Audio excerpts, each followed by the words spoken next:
Hello? Anybody here? Hi, the door was open. Here, drink this. What is it? Something that'll make you feel better. Drink it. Just a couple sips. No thank you. Don't make her drink any of your weirdo concoctions. Then I really will have to take her to the emergency room. You just go back to your phone call and leave us be. Don't pay him any mind. Where am I? You're at Henry Bolet's house, dear, in the library. He and I carried you in here after I found you unconscious in the foyer. Why is it so dark in here? The electricity went out. Lightning must have struck a transformer somewhere. What happened? Can you remember? Well, the front door was open, so I walked in, and then I saw I saw a skeleton. And then he saw me. And then the light started flickering, and he threw something at me that exploded. The smoke must have made me pass out. You saw a skeleton? I'm sure it was just someone, wearing a costume or something. I'm Nancy Drew, by the way. I came to see Henry. So we surmised. I'm Renee Amand. I'm Bruno Bolet's housekeeper. That is, I was. This skeleton that attacked you, perhaps we should call the police. No emergency room, no police. Things are complicated enough as it is. Henry's feeling a mite overwhelmed. Well, you are looking much better, so I'm going to get back to my plant potting. You need anything? I'll be outside in the garden. I should call them and keep them on hold for 5 hours and see how they like it. So, Nancy, nice to meet you. Ned sent you here to check up on me, huh? He's kind of worried about you, that's all. Ned's a nice guy. I mean, I really don't know him that well, just from school. But when I mentioned that my only living relative just died, he was all like, "Yeah? How you feeling, man? You doing okay? Want to talk?" Of course, I guess I do come across as a little needy sometimes. You look pretty busy. Great Uncle Bruno named me executor of his estate, which means I have to make sure all his bills are paid and debts taken care of so his assets can be distributed. Unfortunately, he couldn't have cared less about little things like keeping records or balancing checkbooks. Dealing with his creditors and their lawyers has been an absolute nightmare. He made you his executor? You two must have been close. Not really. My parents died in a car crash when I was 8. Since I had no other relatives, he took me in, or should I say he shipped me out. Boarding school, summer camp, military school, college. He may have looked after me, but he never spent any time with me. I didn't know him at all. So, thanks for stopping by, Nancy. And now you can report back to Ned that I'm fine and go enjoy New Orleans. No, I can't. Not until I know who that skeleton man was and what he was doing here and why he knocked me out like that. Look, I can understand you're not wanting to call the police, but somebody should investigate. And since playing detective is kind of a hobby with me... No offense, but are you sure you didn't just pass out from the heat and humidity or something and dream that you saw the skeleton dude? It's possible, I guess. But I'd like to look around just the same. Okay, look around all you want. But I should probably warn you, Uncle Bruno was into exotic pets. Didn't believe in cages, so he gave him the run of the place. And just because he's dead doesn't mean they are. So if you're gonna go poking around, be careful. Yes? Yes? Is your great-uncle's estate worth very much? I have no idea, nor will I until I get all his affairs settled. He was a dentist for most of his life, so he must have had some money squirreled away. As you can tell, he was darn good at squirreling away junk. Have you had any of his things appraised? Somebody from a curio shop came in and took a quick look around, but it wasn't anything formal. Why is there an empty frame in the gallery in the other room? Apparently someone stole the canvas. Renee says it disappeared sometime after Bruno died. Was it valuable? In a way. It was of my parents. I think it was painted in the garden out back. Renee doesn't like me. Wouldn't surprise me if she took it out of spite. I found this scrap of paper in the fireplace. Do you know anything about it? No. You always go digging around in people's fireplaces? Just looking for something that might tell me who that skeleton man was. Ah. Anything else? Why is there a model of a cemetery in the other room? Because great Uncle Bruno used to oversee the cemetery next door. Made that scale model so he could keep track of where everything, or should I say everyone, was. Crafted all those miniature crypts himself. And people think I'm weird. Do you know what this is? I found it in the other room. Looks to me like some kind of tracing. I was thinking that maybe my skeleton man left it behind. Well, I sure don't know anything about it. Anything else? I'm going to keep looking around. Awesome. Nancy, welcome to my little lantern-lit corner of the world. It's a little wet out here. I don't mind. No one should mind the rain. Without it, the end of the world would come much too soon. Did you and Henry have a nice chat? Did I detect a little animosity between you two back there? Henry's a very morose, very negative young man. Very cunning, too. In fact, I'm fairly certain that he's been selling off Dr. Bolay's belongings on the sly. What kind of belongings? Just little things, odds and ends, really. But the lawyers made it very clear that no assets were to be liquidated until all of Dr. Bolay's affairs are settled. According to Dr. Bolay's will, Henry is to get 30% of the estate. Dr. Bolay's physician, Gilbert Buford, gets 30%. Our Lady of Route 57 School of Dentistry and Cosmetology gets 30%. And I am to receive 10%. If you don't like Henry that much, how come you're still here? I'm here because Dr. Bolay paid me in advance, and I always fulfill my obligations. Have you ever seen this before? I found it by that scale model of the cemetery that's inside the house. It's a mystery to me. I suggest you ask Henry. He leaves things lying around all the time. I guess it figures I won't notice amid all the other clutter. But I do. I notice everything. How else may I be of service to you?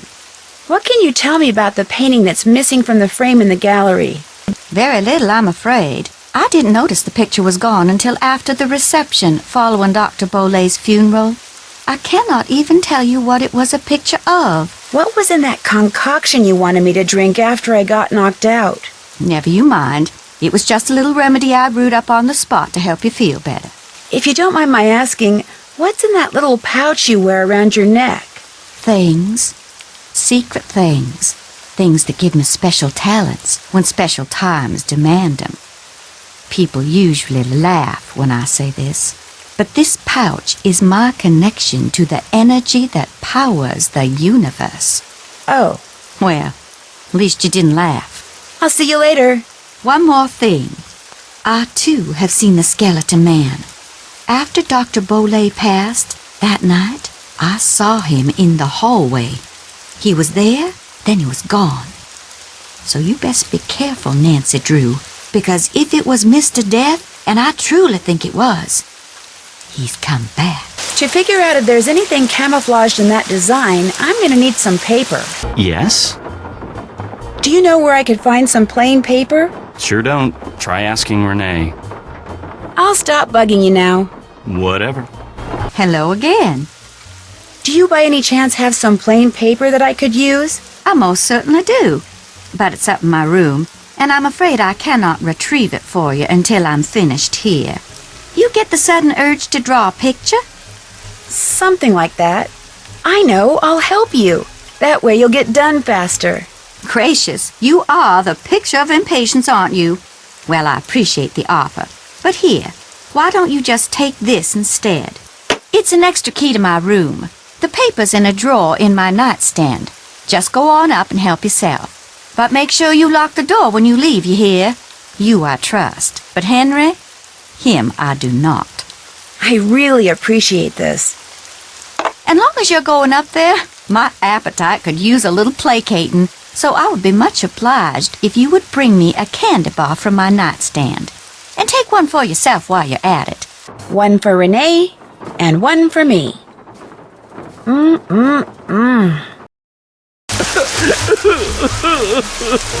This must be the painting that goes in that empty frame. Hello, Nancy? Hey, Ned. It's about time you called. Did you make it to New Orleans okay? Yep. Have you seen Henry? Oh, yeah. I'm not sure I like the way you said that. Is he okay? He's fine. Well, he's the executor of his great-uncle Bruno's estate, which he's not real happy about. But he and his great-uncle weren't that close, so he's not grief-stricken or anything. Well then, are you okay? Other than being attacked on my way into Henry's house by a skeleton wearing a red ascot and getting knocked out by the smoke bomb he threw at me, I'm fine too. What? Let's just say that I've stumbled onto a mystery, and I'm not leaving till I solve it. Why am I not surprised? Is Bess with you? No, I told her I'd meet her back at the hotel. So tell me about this skeleton man. Well, it was someone in a costume, obviously. He or she was leaning over something in the great room when I walked in and surprised them. So they threw a smoke bomb at you and ran? Yeah, I must have interrupted whatever they were doing. What were they leaning over? A scale model of the cemetery next door. Henry says his great-uncle Bruno made it so he could keep track of who was buried there. Apparently, Bruno used to oversee the cemetery. And right near the scale model, I found a tracing of some kind of symbol. I'm thinking maybe Skeleton Man dropped it. Why would Skeleton Man be interested in the scale model of a cemetery? Good question. Maybe I'll take a real good look around in there and see if I can find out. Good idea. Nothing more to report. Call again, okay? Soon. Okay, bye. See ya. Hello? Bess, hi, it's me. Hey, Nance. I just got back from shopping, which I am happy to report is fantastic here. So, what's going on with you? A lot. A lot is in a whole bunch of fun stuff? Let me start by telling you what happened when I arrived at Henry's house. I walked up to the front door and discovered it was open, so I walked in. You were knocked out by a skeleton wearing a red ascot? Someone dressed as a skeleton wearing a red ascot, although the housekeeper here thinks it really was a skeleton, Mr. Death. But then, she's a little strange. You think it was a burglar? I'm not sure. I caught him or her sneaking around this scale model of a cemetery, and later I found a tracing of something right by it. So if I could just figure out what it's a tracing of, and what, if anything, it has to do with that model cemetery, I might be able to figure out who Skeleton Man is. I know that tone of voice. You're not leaving there until you've done just that, are you? Oh, I also found some kind of receipt in the fireplace that may or may not be a clue. What's it a receipt for? That's what I need to find out. See, it's half burned up. All I can read is the receipt number and the name of the place it's from. Zeke's. Zeke's? You gotta be kidding me. Why? What do you mean? I mean, I'm sitting here on our balcony in the French Quarter looking down at a place across the street called Zeke's. That's great. So go over there and ask whoever's behind the counter what receipt number 21-3872 is for. You want me to snoop? I wouldn't call it snooping. Forget it. Not gonna do it. Bess, I'm not good at that sneaking around stuff, Nancy. I get nervous, my tongue gets all knotted up, my palms sweat, to say nothing of my armpits. Bess, receipt number 21-3872. Just go in and ask what it's for. No big deal. Maybe not for you. Bess, you can do it. This is not gonna end well, I just know it. Okay, I'll call you as soon as it's over. I'll be waiting. Hey, doing a little end-of-the-day shopping, huh? See something you like? Not really. Curios aren't my thing. Keep looking around. You'll change your mind. I'm Lamont. This is my place. So if you got any questions, I'm the guy to ask. Actually, I do have a question. This friend of mine found the number of a receipt that came from this shop, and she asked me to ask you what the receipt is for. But if you're really busy, or you'd rather not, or it's against the rules... No problem. What's the number? 21-3872. 21-3872. Here we go. That ticket was for a large box of assorted unknown items I bought from Henry Bolet. And, that's all I can tell you. Assorted unknown items? It's a box with a bunch of different things in it, kind of like a grab bag. Look, I just don't want to make trouble for anyone, okay? Can you tell me what was in the box? It's still in the back room. I haven't had a chance to really go through it yet. Hey, is there something else I can help you with? Beads, hula dolls, old books. Got great deals on all of them. Is Henry Bolet a friend of yours? No, I met him at the reception at Bruno's house following the funeral. Gave Henry my card, said when he wanted to start liquidating, he should give me a call. Was Bruno a friend of yours? Way I hear it, Bruno Bolet didn't have any friends. But I wish he had been my friend. I mean, that house of his is filled with junk. He kept everything. For someone in my business, the place is knick-knack heaven. Seeing as this place is called Zeke's, and it's your place, shouldn't your name be Zeke? Guy I bought this place from wouldn't sell it to me unless I swore I wouldn't change the name. So I didn't. Funny thing was, his name wasn't Zeke either. I'm gonna keep browsing if that's okay. Take your time. Ooh, they weren't kidding. Ooh, P.U. This might come in handy.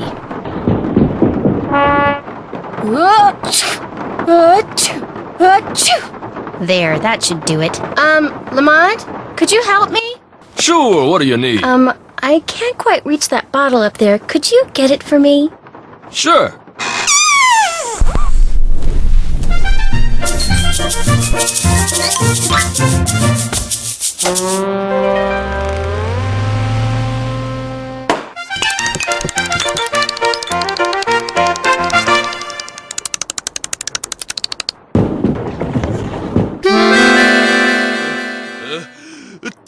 Oh no! Oh my gosh! Oh shoot! I'm sorry. I'll go get you something. What do you need? Nose spray. Back room. No spray, back room. Got it.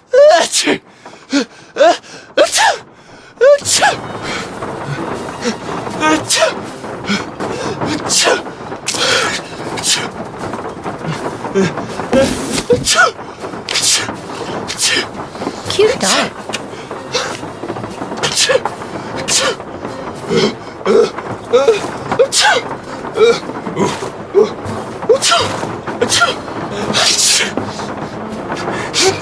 Hello?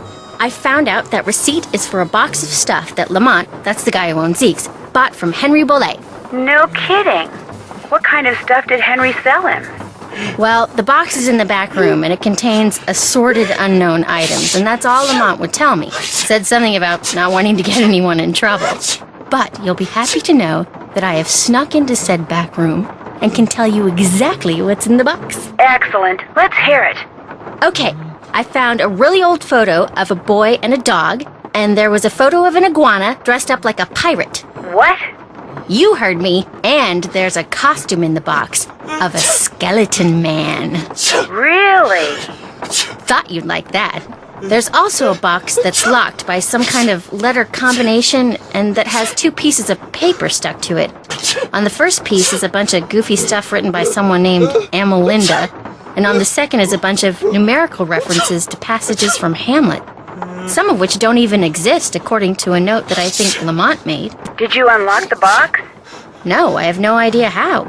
Well, maybe there's something on those two pieces of paper that'll tell you. I'm not going to open the box. Yes, you are. You have to. There could be something really important inside. Because of me, Lamont's out there having a sneezing conniption. I need to get him some nose spray before he breaks some part of his body I didn't even know he had. Bess, please. We've got to be thorough. And you've come too far to give up now. You can do it. I know you can. Oh, all right. Awesome. Maybe I can help you. If you've got any suggestions, I sure wouldn't mind hearing them. Okay, my guess is that some kind of code is involved. You said that there are numerical references on the second page? Yeah, to passages from Hamlet. Maybe all that matters is the individual numbers and what order they're in. Try applying the numbers to what Amelinda wrote. Like, if the first number's 3, write down what the third letter is. And if the second number's 5, I count 5 letters from there and write it down. Okay, I can do this. I won't call you again until after I've opened it. Whoa, this is weird. I better call Nancy and read this to her word for word. Wow, Bess, that is weird. No, I'll tell you what's weird. The box the letter is in is padded, and it has this round indentation in it that's the exact size of a human skull. It's like it used to contain a skull, but now it doesn't. Good job, Bess. I'm gonna poke around here and see if I can find out anything about a skull called the Whisperer. You better go take care of Lamont. Would you believe it? The guy is still sneezing. He must keep nose spray around because something's wrong with his sinuses. Oh, he's gonna hate me. What was that? That was Uncle Bruno's pet iguana, Iggy. He's always in here stealing paper. He must be using it to build a nest or something. Look, I had all those books arranged so they fit perfectly in that box. Put them back in, okay? I don't have time. I just want to look through this one book. Go right ahead, after you put all those other books back. Yes? How did Bruno die, if you don't mind my asking? Just dropped dead in the front hallway. I mean, the guy was 95 years old. Here, check it out. Myocardial infarction. That's doctor speak for heart attack. Attending physician Dr. Gilbert Buford, 504-555-9970. Was that Bruno's doctor? And his best friend, or so I'm told. I've never met him. Interesting keychain. That's one of Uncle Bruno's glass eyes. It's the one he was wearing when he died. How nice. Anything else? I'm going to keep looking around. Groovy. You bring me that cocoa kringle bar like I asked? Right here. Bless you. I'm so hungry I could devour these plants I'm potting up, dirt and all. How else may I be of service to you? Did Dr. Boulay ever say anything to you about a crystal skull? He may have referred to it as the Whisperer. No, he never so much as mentioned a crystal skull, whispering or otherwise. Were you in the house when Dr. Boulay passed away? I was indeed. I was in the library cleaning when all of a sudden I heard a big thump. I hurried out to investigate, and sure enough, there was Dr. Boulay lying by the front door. And as I rushed over to him, the door opened and in walked Gilbert Buford. He took one look at Dr. Boulay and hollered at me to call 911, so I ran back into the library and did just that. When I came back out, Gilbert was leaning over Dr. Boulay, listening for breathing, I suppose, and then he started pushing up and down on his chest, but it was too late. Even I could tell that Dr. Boulay was gone. How was it that Gilbert was able to just walk right in like that? As you yourself discovered, people around here seldom lock their front doors during the day. But you know, in the back of my mind, I have always wondered about Gilbert Buford showing up at the door at that exact moment. I'll leave you to your potting. Thanks for coming by. Yes, hello? Hi, my name's Nancy Drew. Is this Professor Hotchkiss? I am she. Nancy Drew. Your name has a ring to it. Do I know you? Yes, as a matter of fact, we met a little while back in Wisconsin. Oh, yes, you were the delightful young lady doling out the samples in the tasting room of that cheese factory. Yum, yum. No, I met you at Wickford Castle. That's ridiculous. There was no cheese tasting room at Wickford Castle. No, we were both guests there. I found a journal written by Marie Antoinette which you translated. Remember? Thanks to you, suddenly all I can think about is how wonderful a nice big slab of Colby cheese would taste right now. Listen, Mandy, I'm on a deadline, so if you could please just tell me why you called. But my name isn't... Deadline! Let's cut to the chase, shall we? Chop, chop. Did a man from New Orleans named Bruno Boulay ever call you? Ah, now there's a name you can remember. Boulay. Nice and French. I'm a scholar of French history, you know. Yes, I know. So did Bruno Boulay call you? Indeed he did. Oui, oui. Why did he call, if you don't mind my asking? Because he had read my book, of course. The Crystal Skulls. Fact or fable, one of my best efforts. Sold like hotcakes, smothered in a rich, tangy lemon sauce. Did he say anything about owning one of the skulls himself? I would have hung up on him straight away if he had. I tell you, Brandy, if I had $1 for every crackpot who's called claiming to own one of those skulls, I'd be able to dine at the Russian tea room every evening for the rest of my life. All right, that's a bit of hyperbole, but you get the picture. No. If memory serves, we talked mostly about the skull called the Whisperer. He wanted to know if I had learned any more about it since my book was published, which I hadn't, or if I had any theory as to what happened to it, which I didn't. And that was the extent of your conversation? Well, now, let me think. My, such insatiable curiosity, Nellie. You remind me of someone I encountered on one of my journeys. but for the life of me, I cannot remember her name or the circumstances. Nancy Drew, Wickford Castle? Ah! The eyes have it. I'm sorry? That's what Bruno Bollet said when I turned the tables and asked him if he had any idea where the Whisperer was. He said, the eyes have it. Then he chuckled and hung up. In your book, you said that all the people who've ever owned the Whisperer were murdered, yet Bruno Bollet dropped dead of a heart attack. Are you saying the Whisperer was in his possession after all? The scallywag! Why didn't he tell me that? Oh, that's right, I would have hung up on him. Well, if that's the case, then I strongly suggest you take a close look at his so-called heart attack, Sandy. Because if he owned the skull and he died, I guarantee you it was at the hands of someone else. Or my name's not Beatrice Gertrude Winifred Hotchkiss. Thanks for your help. Good luck to you, dear. This is Dr. Gilbert Buford's answering service. How may I help you? I need to talk to Dr. Buford. Could you maybe give me a number where I can reach him? No, ma'am, I cannot. Is this an emergency? Sort of. I mean, it's not a medical emergency. See, I'm only going to be in town for a short time, and Dr. Buford and I have this mutual friend who died recently, and I just really need to talk to him about it. Need some consoling, huh? Yes, I need some consoling. That's it exactly. Well, tell you what. It's against the rules to give you his phone number, but I can tell you that now that he's all but retired, Dr. Buford spends most of his evenings at his favorite gumbo stand down in the French Quarter. If you really need to talk to him, you can probably find him there. Great. Do you know the address? It's at the corner of Rampart and Domain. Did you say Rampart and Domain?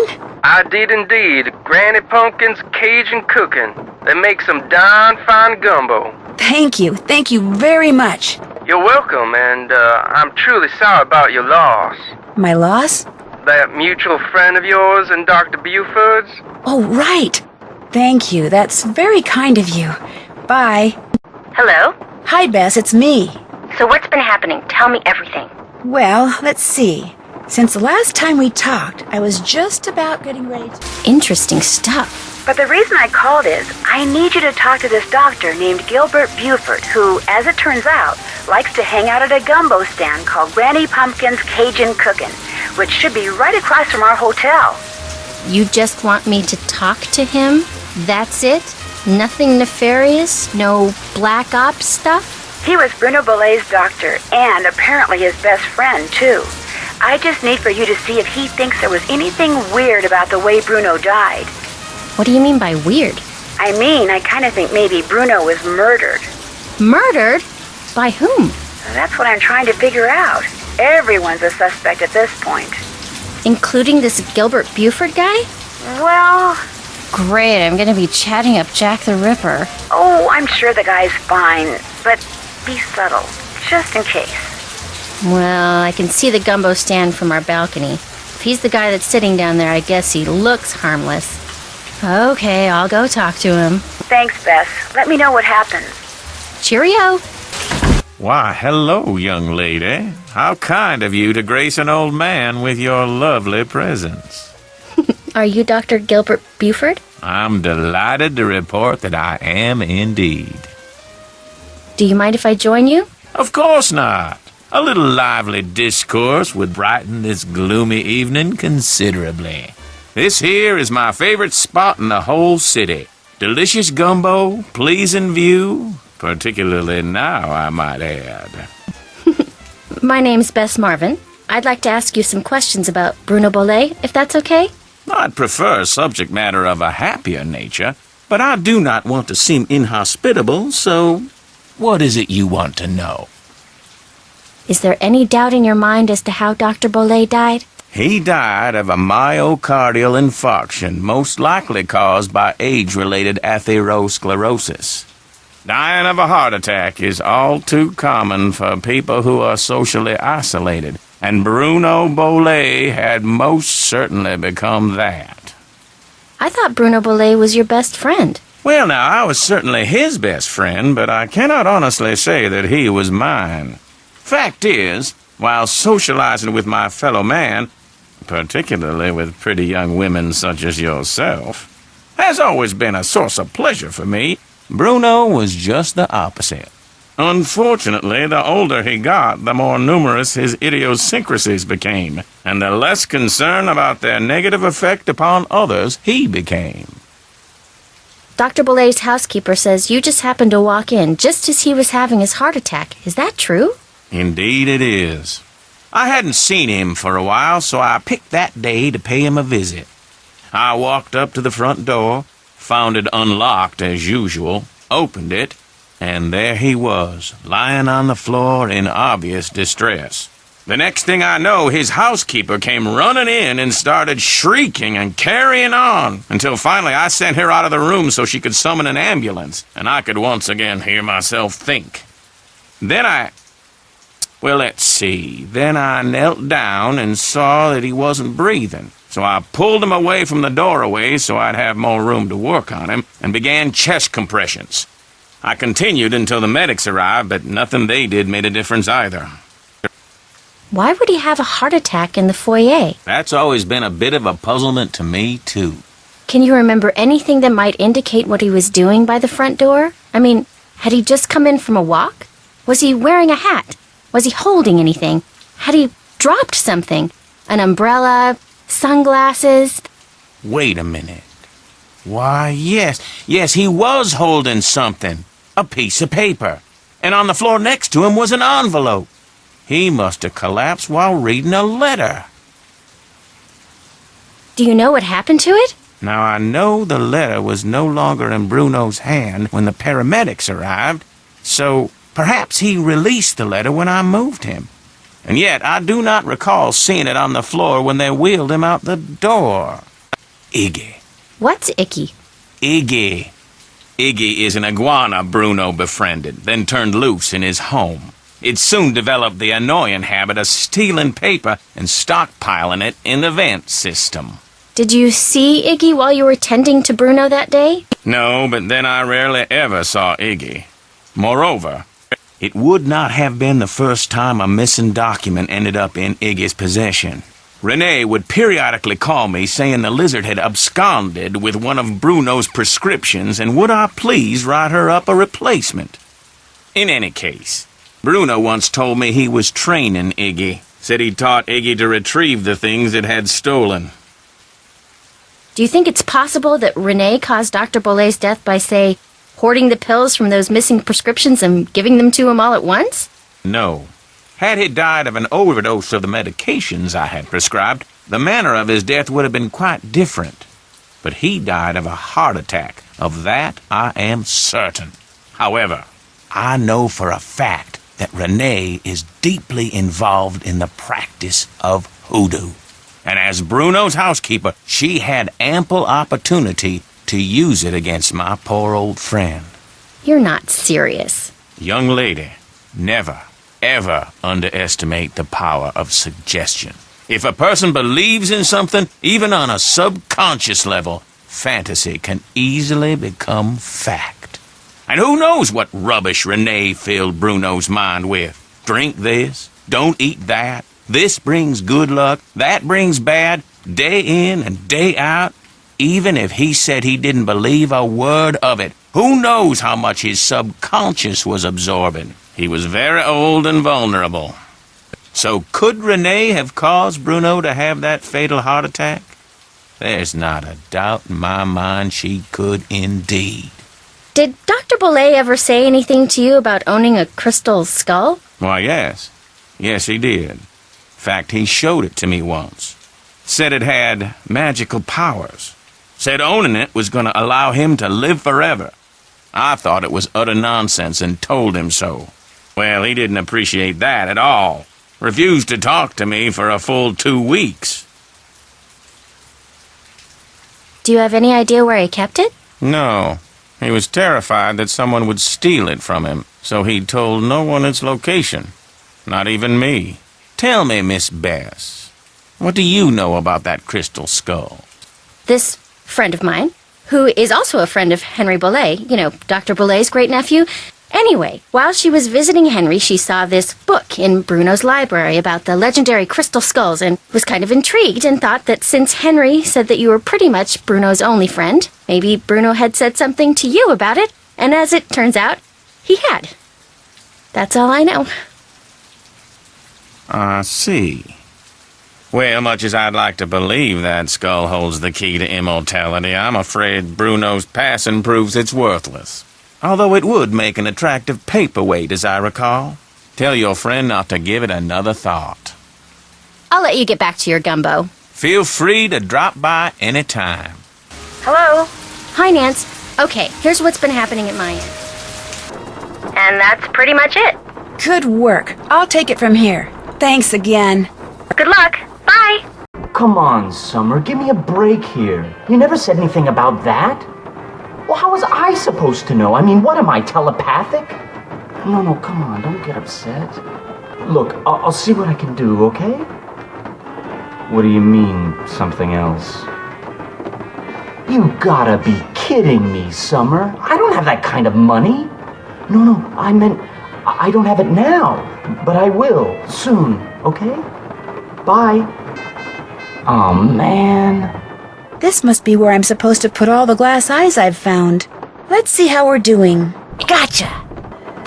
May 31st? That's today. Pa, sa, mu, pa, di, mu, pa. Here, Iggy, Iggy, Iggy. Here, Iggy, Iggy, Iggy. Yes? Do you think I could borrow your keychain? The one that has Bruno's glass eye on it? You want to borrow it? What for? Actually, all I really want is the eye. I mean, it's just so cool. What if you break it? I won't. I'll be really careful, I promise. I don't think I want to take that chance. Sorry. The box of your great-uncle's things that you sold to Zeke's curio shop, that was a no-no, wasn't it? What box of things? I don't know what you're talking about. The guy who owns the shop said you sold him a box of assorted items. I'm assuming they used to be Bruno's. Well, somebody screwed up somewhere because I haven't sold anything to anybody. Why would I sell one lousy box of stuff when I'm about to inherit a whole house full of stuff? Get real. You sold it because you needed some quick cash in order to keep Summer happy, didn't you? How do you know about her? Playing detective is actually a lot more than a hobby with me. I could make a lot of trouble for you, Henry, but if you come clean, tell me about Summer. She's this girl I'm in love with. I think she loves me back, but she's so unpredictable it drives me nuts. How is she unpredictable? I never know what's gonna make her happy. Like, just before I left, I took practically every bit of cash I had and bought her a bunch of CDs. You know, to keep her occupied while I was gone, right? Well, soon as I get here, she calls and says her sound system just went bluey and I had to buy her a new one because what good were the CDs I bought her if she couldn't play them? So then you threw a bunch of Bruno's things into a box and sold it to that curio shop. Yeah, I wired her the money, but then she called and said she also needed new headphones. Next call, it was new speakers, and now she expects me to buy her a flat-screen TV. When I try to talk to her about always wanting more like that, she gets really mad. But I'm afraid if I don't give her what she wants, I'm afraid she'll dump me, and I couldn't take that. I mean, she's the only girlfriend I've ever had. Ever will have, probably. Look, you don't need to go telling Renee or any of those lawyers about selling that stuff, right? I can't just ignore what you did, Henry. I know. You still want the glass eye? Take it. Go ahead. It's all yours. You want something, I want something, take it and we're even, okay? Well, it's not like you sold off half the estate or anything. $300. That's all I've gotten out of his estate. I swear. Go on, take it.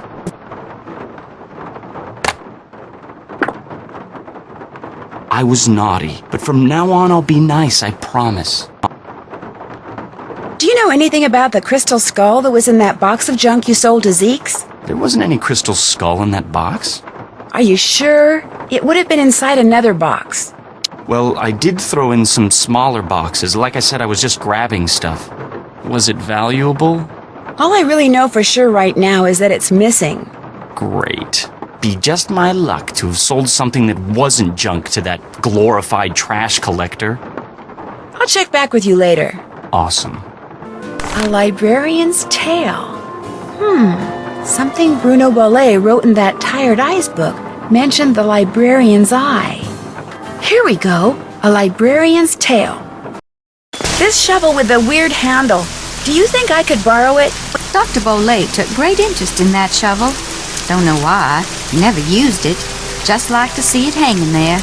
Me, I use it to dig up roots.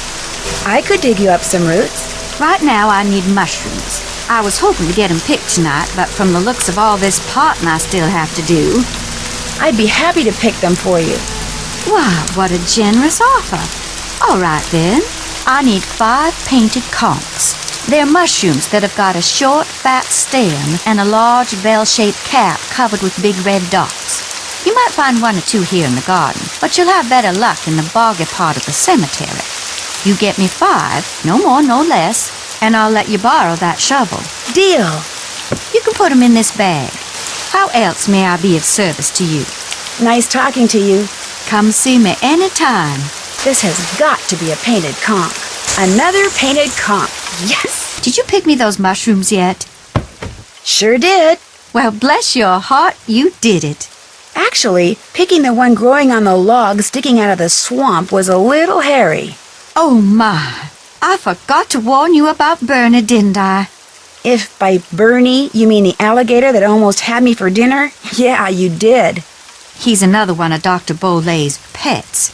He'd kick that log to get Bernie's attention, then feed him marshmallows. Problem is, now that gator leaps up and snaps every time someone so much as touches that log. I should have said something, but I've gotten so used to Bernie I just plain forgot. Anyway, feel free to help yourself to that shovel. You earned it.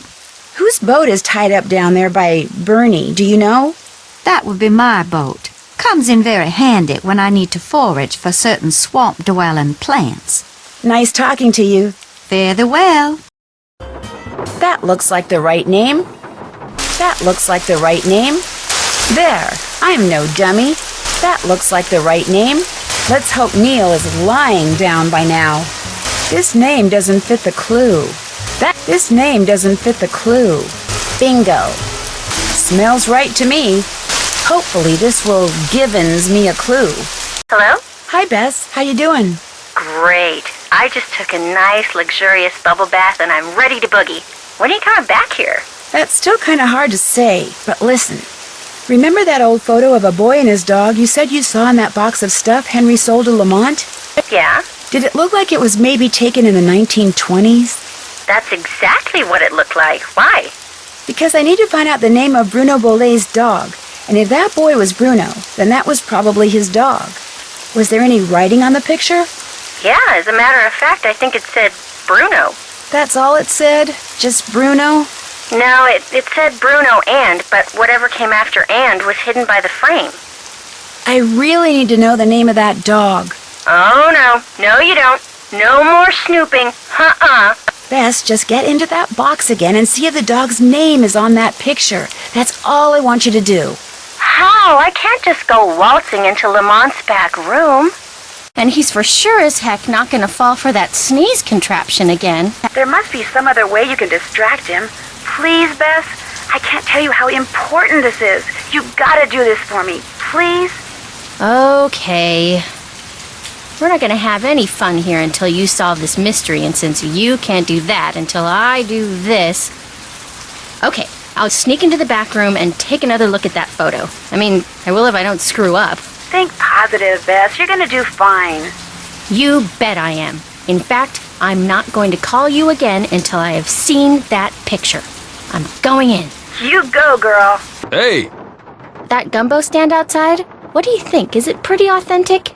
outstanding! Just watch the hot sauce. Whatever's in it gives my stomach instant fits. You know, I still feel guilty about that sneezing thing, so how about I go and get you a nice big bowl of gumbo?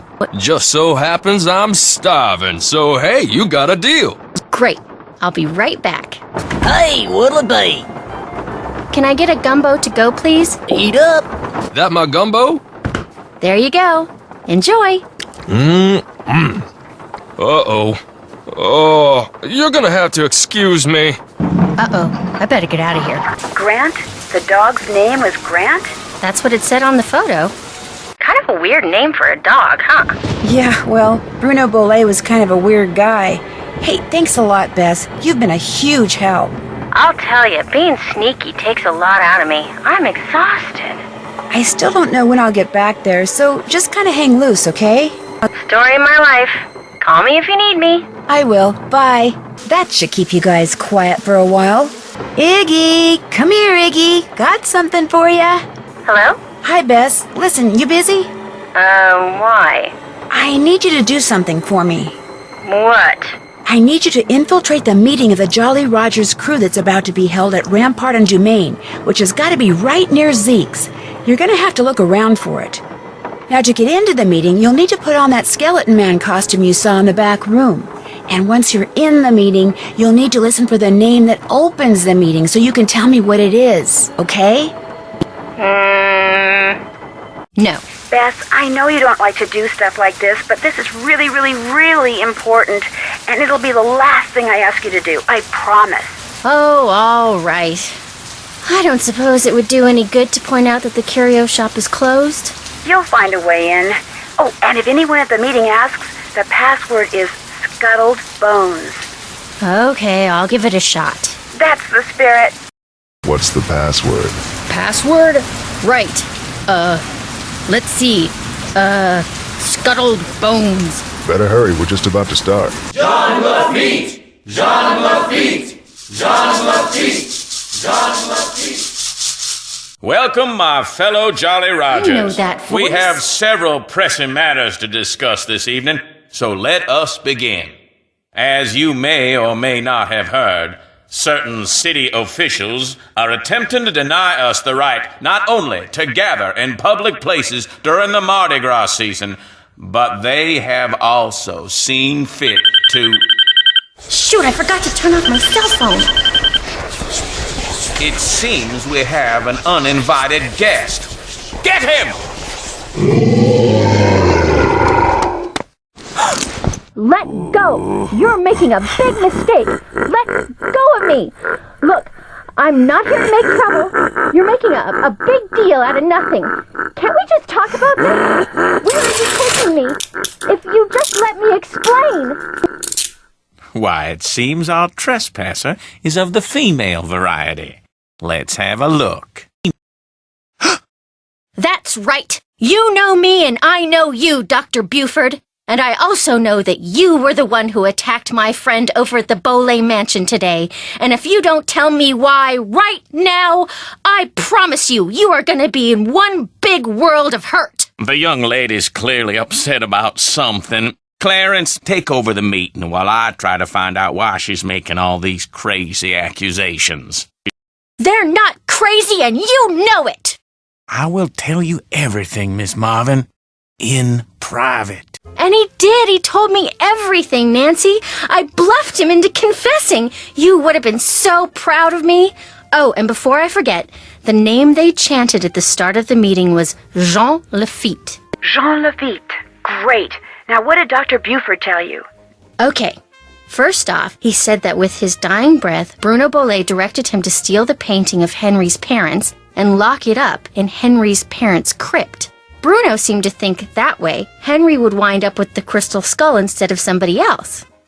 So Dr. Buford dressed up in his skeleton man costume, stole the canvas, and hid it in the crypt like Bruno asked.